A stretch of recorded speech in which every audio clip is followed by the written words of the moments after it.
Magandang hapon mga idol.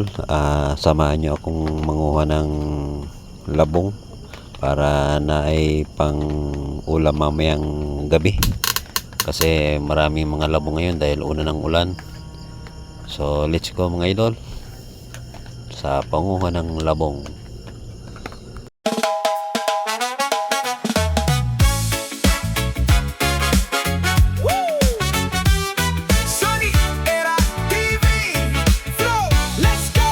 Nagsimula sa wala, tanging pangarap ang dala. Isang tao mula Luzon, nakipagsapalaran na. Napunta sa Mindanao, kapalaran ay nag-iba. Nagbalik Islam, payapa ang nadama sa puso na. Nagtrabaho bilang supplier ng aggregate sa Davao City. Sipag at tiyaga ang naging susi ng diskarte. Habang nagtatrabaho, naisip ang mag-vlog sa YouTube. Araw-araw na kayod ang video ay i-upload. Salamat sa inyo na nanonood at sumasama sa aking kwento ng buhay na puno ng pag-asa. So karon guys, marami tayong nadaanan na marang. So medyo hilaw pa to mga idol. Siguro mga 15 days pa pwede na itong mabalikan. Ito, daming bunga sa taas mga idol ng marang. Nadaanan natin habang papunta tayo sa ating pagkukuhaan ng labong. Kala ko nga ni may hinog na pero hilaw pa pala mga idol. So tara na sa ating pagpunta sa labungan. Ayan na, may nakita na tayong labong. Atin ang umpisan ang pagkuha ng labong. Limpihan muna natin ang gilid para pagkuha natin hindi sasabit. Wow, ito ang labong. Kasi maulan man ngayon kaya maraming naglalabasan na labong basta tag-ulan mga idol. Yan ang makikita nyo. 1-0. So nakakuha na tayo ng isa. Okay. Baba naman tayo dito sa may gilid kasi parang may naispatan naman ako dito para natin pangulam na isang labong. So ilagay mo natin sa basket. So meron na naman dito sa medyo baba ng kawayanan. May naispatan na naman ako dito na isa ka labong mga idol. Tignan natin. Ayan, sa gilid. Wala kasi nangunguha dito mga idol ng labong kaya nakakalaki. Nice. Ito ang isa. Ang pangalawang kukunin natin na labong mga idol. Yan, kita nyo. Ayan ang labong na tama-tama lamang ang taas niya, mga 1 tangkal at kalahati mga idol. So batang-bata pa talaga ang labong. Yan na yun, sa may gilid pa meron pa. So ito na muna ang kunin natin para ma-plaster natin. Ayan.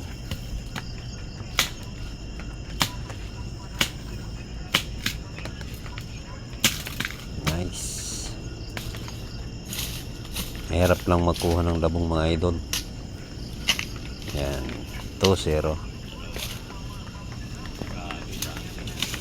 Ito meron pa. Yan, pangatlo nating kuha. Ito yung pang-apat na labong. Medyo tama-tama, mga 1 tangkal at kalahati din to ang taas niya. So pag-uwi ng bahay, bigyan ng mga kapitbahay para at least buong ulam ng mga kapitbahay, mga labong, mga idol. Yan, kita nyo, yung isa nasa gilid talaga, ang hirap kunin. So kung nakaabot kayo sa part nito mga idol, maaari ba akong manghingi sa inyo ng isa ka like at kung anong masasabi nyo sa aking pangunguhan ng labong mga idol, at isa pa, pahingi na rin ako ng subscribe sa mga bago lang po na napadaan ng aking channel. Maraming salamat po at syukran sa inyong panonood ng aking munting vlog. Kasi ang aking ginagawang vlog ay kung ano yung ginagawa ko sa pang-araw-araw na aking buhay. At ngayon wala naman akong masyadong project, kaya bahay lang muna o tindahan. Yan ang aking pinagkakaabalahan. So yan, dami-dami na ang ating nakuhang labong mga idol. Mapagbigyan ng mga kapitbahay ng tigta-tatlo, okay na. So thank you po, maraming salamat.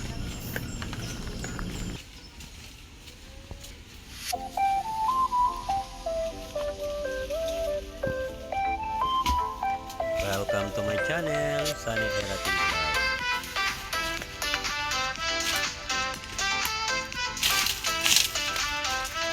Sunny Era TV Vlog began. Started with nothing from the sun. Went down to Mindanao. Davao City is where I had gone. Started my vlog on YouTube then. Got monetized again and again. Daily life I will show. Adventures where the wild winds blow. To the fields of Davao Oriental. Visiting the small farm so gentle. Swim in the stream so clear and bright. A truly beautiful sight. From the north to the southern side, this new journey has begun. Sharing stories one by one, until the day is done. Camera in hand I roam so free. Through the hills and the green country. Every moment I capture at home, more precious than silver or gold. Simple life and the honest way, learning something new every day. The beauty of the land I see is now a part of me. Wild of Davao Oriental, visiting small farms so gentle. Swim in the stream so clear and bright. A truly beautiful sight. From the north to the southern sun, this new journey has begun. Share stories one by one, until the day is done.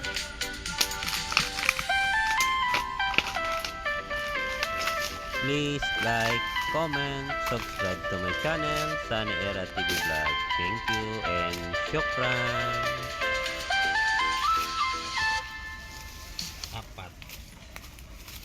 So karon guys, linisan natin ang labong, tanggalan natin ang mga balat para paglagay natin sa ating plastic or basket, hindi mabutas.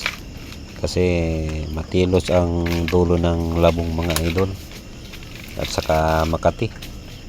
Kaya kita nyo, nag-jacket ako. Madami kasi yung bulo na pwedeng katihin ng iyong katawan.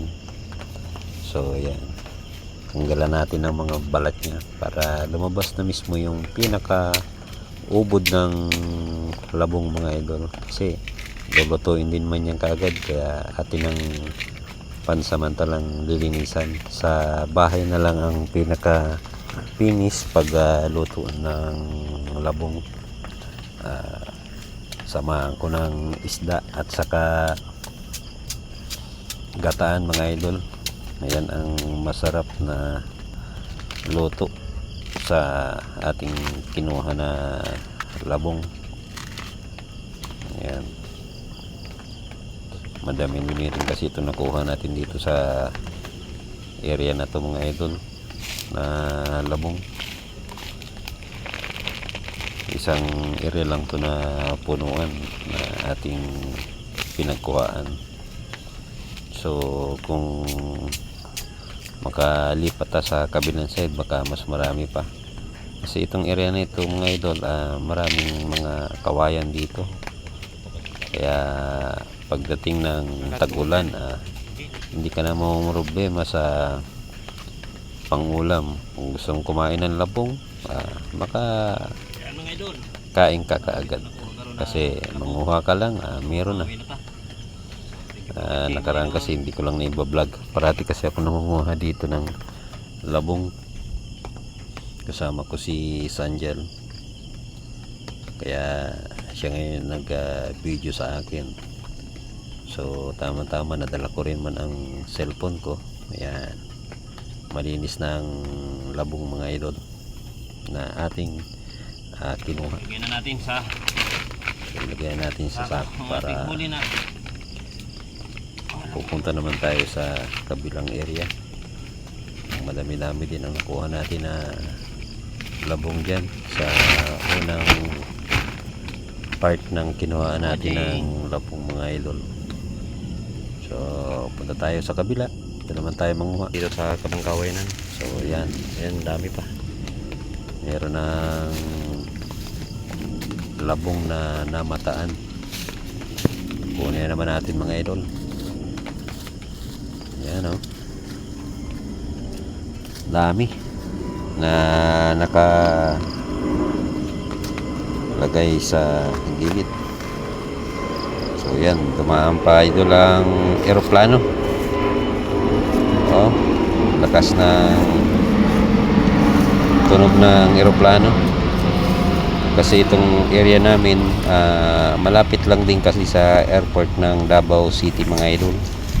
So pag nag-take off dito, dadaan sa may malapit sa aking bahay ang eroplano papunta kung saang area. So yan, kunin naman natin ang namataan natin na labong. Wow, haba mga idol, mga 2 ka dangkal at ang laki ng labong. So meron magkatabi lang kasi siya na labong. So maraming salamat po uli sa inyong panonood ng aking munting vlog. Sana po hindi kayo mag-asawa ng panonood sa aking channel. At kung nakaabot po kayo sa part na ito, maaari po bang comment nyo kung asang area po kayo, para at sa susunod na vlog ma-shoutout ko po kayo sa aking susunod na upload. So thank you mga idol, and syukran sa inyong panonood. Bye bye.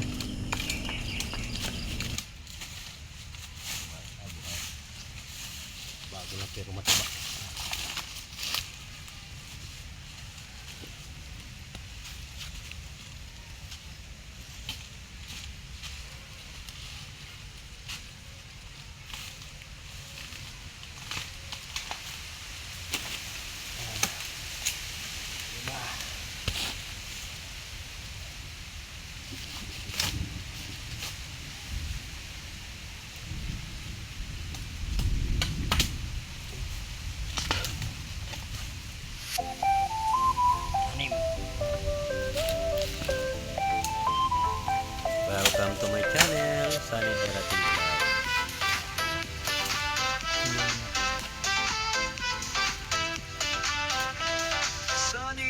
God's heavy vlog began.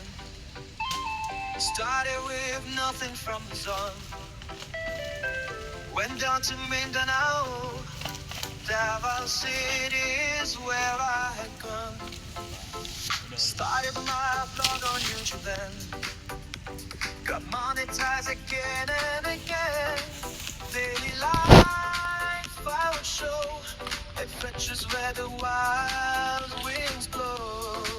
To the fields of Davao Oriental. Natin huli mga idol. Visiting the small farm so gentle. Swim in the stream so clear and bright. A truly beautiful sight. From the north to the southern sun, this new journey has begun. Sharing stories one by one, until the day is done. Camera in hand I roam so free. Through the hills and the green country. Every moment I capture at home. More precious than silver or gold. Silver life and the honest way. Learning something new every day.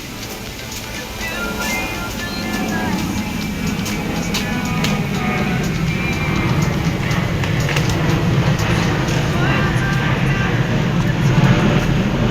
visiting small farms so gentle. Swimming streams so clear and bright. A truly beautiful sight. From the north to the southern sun, this new journey has begun. Share stories one by one, until the day is done.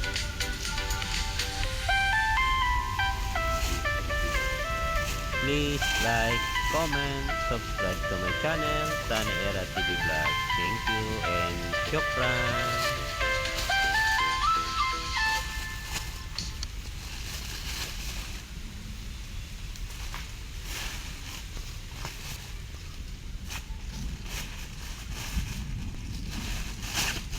Okay. Panahon natin ngayon. Thank you for watching. Bye-bye.